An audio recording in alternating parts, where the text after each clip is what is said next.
അല്ലാഹു സുബ്ഹാനഹു വ തആല മനസ്സിന്റെ രോഗം, ആ രോഗത്തിന് വലിയ ശമനമായിട്ടാണ് ഖുർആൻ ഇറങ്ങിയിട്ടുള്ളത്.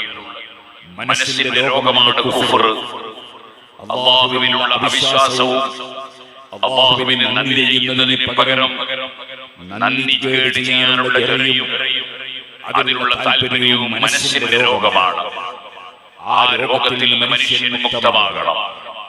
അതേപോലെ പരിശുദ്ധ അഹ്ലുസുന്നത്തി വൽ ജമാഅത്തിന്റെ വിശ്വാസം നബി സല്ലല്ലാഹു അലൈഹി വസല്ലം തങ്ങളും സഹാബികളും സർവ്വ ഇമാമികളും സർവ്വ സജ്ജനങ്ങളും വിശ്വസിച്ച വിശ്വാസമാണ്. ആ വിശ്വാസത്തിനെതിരായി പുതിയ വിശ്വാസങ്ങളാണല്ലോ ബിദ്അത്ത്. ആ ബിദ്അത്ത് എന്ന് പറയുന്നതും വലിയ മാരകമായ രോഗമാണ്. പക്ഷേ അത് മനസ്സിന്റെ രോഗമാണ്. ആ മനസ്സിന്റെ രോഗം പിടിപെടുമ്പോൾ